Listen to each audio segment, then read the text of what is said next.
Amerika'da başka ne yapalım? İhtiyacı gider, soruna gider, sıkıntı gider. Yardımcıya abla inşallah. Sağ ol.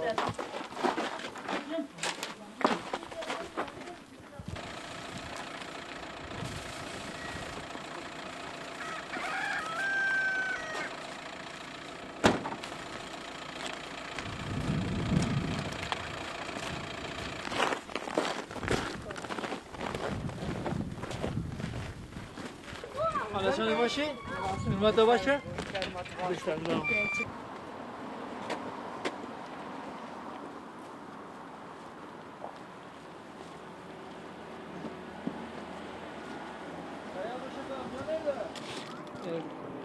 او بني خلیه دا میتونه چرگیه او جی بر آچم ندکشه genelde onları derdi. Durum çi baş nine yani. Azet kireydi. Naxwaş bin. Havaz dalğam haya. Em haş nüfusun. İşkerimi çünina. Az yani enişim işi bike ben kiraydım ama. Malamın kiraya 250 milyon paraj müstinmeyi. Yani rahmet gıdali daima da bize getiriyorlar yani yardım getiriyorlar. Allah razı olsun. Elinde ne gelirse getiriyorlar yani. Ben çalışmıyorum hani. Ben ayağım şimdi yaz geldi adam gelip beni çıkaracak burada. Zor durumdayım yani gerçekten. Çiğgeler meçinine, hiç küçük yemehene. Eşim hastadır, hiçbir gelerim yoktur. Evet hemen rahmet Ali Can yardım etti. Tamam Xudayca razı bi, Allah razı olsun. Baydi kes yardım enader. Am günde khana am goj buna am kevne kiryanda. Duruma ma xoş ne maaş ne gelir ne meka çalışkanı ha.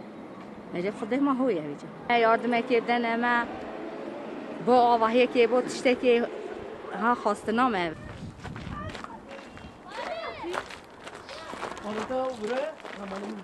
Rahmet Ali Gıda Bankası'nın gönüllü yardım dağıtma ekibiyiz.